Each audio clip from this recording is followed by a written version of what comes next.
25वां अध्याय गोवर्धन धारा। श्री सुखदेव जी कहते हैं, परीक्षित, जब इंद्र को पता लगा कि मेरी पूजा बंद कर दी गई है, तब वे नंद बाबा आदि गोपों पर बहुत ही क्रोधित हुए। परंतु उनके क्रोध करने से होता क्या? उन गोपों के रक्षक तो स्वयं भगवान श्री कृष्ण थे। इंद्र को अपने पद का बड़ा घमंड था। वे समझते थे कि मैं ही त्रिलोकी ईश्वर हूं।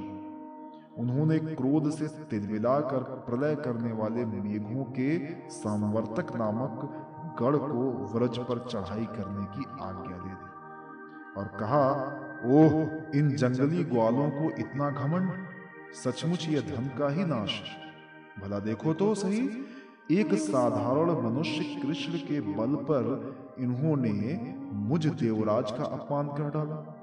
जैसे पृथ्वी पर बहुत से मंद बुद्धि पुरुष भाव सागर से पार जाने के सच्चे साधन ब्रह्म विधा को तो छोड़ देते हैं और नाम मात्र की टूटी हुई नाव से कर्ममय यज्ञों से इस घोर संसार सागर को पार करना चाहते हैं, कृष्ण बकवादी, नादान, अभिमानी और मूर्ख होने पर भी अपने को बहुत बड़ा ज्ञानी समझता है।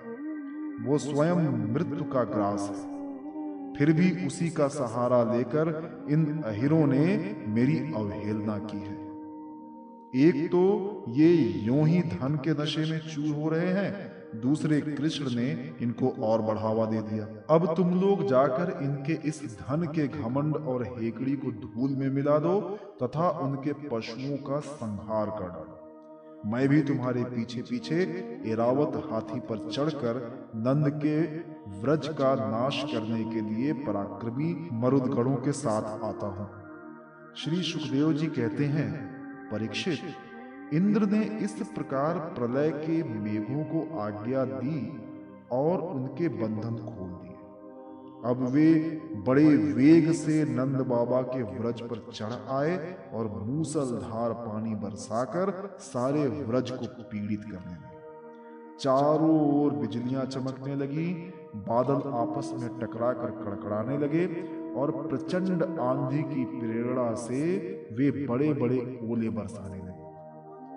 इस प्रकार जब दल के दल बादल बार बार आ आकर खंभे के समान मोटी मोटी धाराएं गिराने लगे, तब व्रज भूमि का कोना कोना पानी से भर गया और कहाँ नीचा है कहाँ ऊंचा इसका पता चलना कठिन हो गया। इस प्रकार मूसलधार वर्षा तथा झंझावात के झपाटे से जब एक एक पशु ठिठुरने और कांपने लगा, ग्वाल और ग्वालिनें भी ठंड के मारे अत्यंत व्याकुल हो गईं, तब वे सब के सब भगवान श्री कृष्ण की शरण में आए। मूसलधार वर्षा से सताए जाने के कारण सब ने अपने अपने सिर और बच्चों को निहुर कर अपने शरीर के नीचे छिपा दिया और वे कांपते कांपते भगवान की चरण शरण में पहुंचे और बोले, प्यारे श्री कृष्ण, तुम बड़े भाग्यवान हो। अब तो कृष्ण केवल तुम्हारे ही भाग्य से हमारी रक्षा होगी। प्रभो, इस सारे गोकुल के एकमात्र स्वामी, एकमात्र रक्षक तुम ही हो। भक्तवत्सल, इंद्र के क्रोध से अब तुम ही हमारी रक्षा कर सकते हो। भगवान ने देखा कि वर्षा और ओलों की मार से पीड़ित होकर सब बेहोश हो रहे हैं। वे समझ गए कि ये सारी करतूत इंद्र की है। उन्होंने ही क्रोधवश ऐसा किया है। वे मन ही मन कहने लगे, हमने इंद्र का यज्ञ भंग कर दिया है, इसी से वे व्रज का नाश करने के लिए बिना ऋतु के ही ये प्रचंड वायु और ओलों के साथ घनघोर वर्षा कर रहे हैं। अच्छा, मैं अपनी योग माया से इसका भली भांति जवाब दूंगा। ये मूर्खतावश अपने को लोकपाल मानते हैं। इनके ऐश्वर्य और धन का घमंड तथा अज्ञान मैं चूर चूर कर दूंगा। देवता लोग जो सत्व प्रधान होते हैं, इनमें अपने ऐश्वर्य और पद का अभिमान नहीं होना चाहिए। अतः ये उचित ही है कि इन सत्व गुणों से च्युत दुष्ट देवताओं का मैं मान भंग कर दूं। इससे अंत में उन्हें शांति ही मिलेगी। ये सारा व्रज मेरे आश्रित है, मेरे द्वारा स्वीकृत है और एकमात्र मैं ही इसका रक्षक हूं। अतः मैं अपनी योग माया से इसकी रक्षा कर लूंगा। संतों की रक्षा करना तो मेरा व्रत ही है। अब उसके पालन का अवसर आ पहुंचा है। इस प्रकार कहकर भगवान श्री कृष्ण ने खेल खेल में एक ही हाथ से गिरिराज गोवर्धन को उखाड़ लिया, और जैसे छोटे छोटे बालक बरसाती छत्ते के पुष्प को उखाड़ कर हाथ में रख लेते हैं, वैसे ही उन्होंने उस पर्वत को धारण कर लिया। इसके बाद भगवान ने गोपों से कहा, माताजी, पिताजी और व्रजवासियों, तुम लोग अपनी गौओं और सब सामग्रियों के साथ इस पर्वत के गड्ढे में आकर आराम से बैठ जाओ।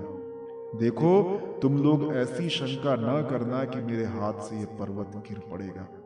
तुम लोग तनिक भी मत डरो। इस आंधी पानी के डर से तुम्हें बचाने के लिए ही मैंने ये युक्ति रची है। जब भगवान श्री कृष्ण ने इस प्रकार सबको आश्वासन दिया, ढांढस बंधाया, तब सब के सब ग्वाल अपने अपने गोधन, छकड़ों, आश्रितों, पुरोहितों और भृत्यों को अपने अपने साथ लेकर सुविधे के अनुसार गोवर्धन के गड्ढे में आ घुसे। भगवान श्री कृष्ण ने सब व्रजवासियों के देखते देखते भूख प्यास की पीड़ा, आराम विश्राम की आवश्यकता आदि सब कुछ भुलाकर 7 दिन तक लगातार उस पर्वत को उठाए रखा।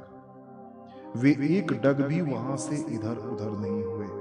श्री कृष्ण की योग माया का ये प्रभाव देखकर इंद्र के आश्चर्य का ठिकाना न रहा। अपना संकल्प पूरा न होने के कारण उनकी सारी हेकड़ी बंद हो गई, वे भावचक से रह गए। इसके बाद उन्होंने मेघ को अपने आप वर्षा करने से रोक दिया। जब गोवर्धनधारी भगवान श्री कृष्ण ने देखा कि वो भयंकर आंधी और घनघोर वर्षा बंद हो गई है, आकाश से बादल छट गए हैं और सूर्य दिखने लगे, तब उन्होंने गोपों से कहा, मेरे प्यारे गोपों, अब तुम निडर हो जाओ और अपनी स्त्रियों, गोधन तथा बच्चों के साथ बाहर निकलो। देखो, अब आंधी पानी बंद हो गया तथा नदियों का पानी भी उतर गया। भगवान की ऐसी आज्ञा पाकर अपने अपने गोधन, स्त्रियों, बच्चों और बूढ़ों को साथ ले तथा अपनी सामग्री छकड़ों पर लाद कर धीरे धीरे सब लोग बाहर निकल आए। सर्वशक्तिमान भगवान श्री कृष्ण ने भी सब प्राणियों के देखते देखते खेल खेल में ही गिरिराज को पूर्ववत उसके स्थान पर रख दिया। व्रजवासियों का हृदय प्रेम के आवेग से भर रहा था। पर्वत को रखते ही वे भगवान श्री कृष्ण के पास दौड़ आए। कोई उन्हें हृदय से लगाने और कोई चूमने लगा। सबने उनका सत्कार किया। बड़ी बूढ़ी गोपियों ने बड़े आनंद और स्नेह से दही, चावल, जल आदि से उनका मंगल तिलक किया और उन्मुक्त हृदय से शुभ आशीर्वाद दिए। यशोदा रानी, रोहिणी जी, नंद बाबा और भगवानों में श्रेष्ठ बलराम जी ने स्नेहातुर होकर श्री कृष्ण को हृदय से लगा लिया तथा आशीर्वाद दिए। परीक्षित, उस समय आकाश में स्थित देवता, साध्य, सिद्ध, गंधर्व और चारण आदि प्रसन्न होकर भगवान की स्तुति करते हुए उन पर फूलों की वर्षा करने लगे। राजन, स्वर्ग में देवता लोग शंख और नौबत बजाने लगे। तुम्बुर आदि गंधर्व भगवान की मधुर लीला का गान करने लगे। इसके बाद भगवान श्री कृष्ण ने व्रज की यात्रा की। उनके बगल में बलराम जी चल रहे थे और उनके प्रेमी ग्वाल बाल उनकी सेवा कर रहे थे। उनके साथ ही प्रेममयी गोपियां भी अपने हृदय को आकर्षित करने वाले, उसमें प्रेम जगाने वाले भगवान की गोवर्धन धारण आदि लीलाओं का गान करती हुई बड़े आनंद से व्रज में लौट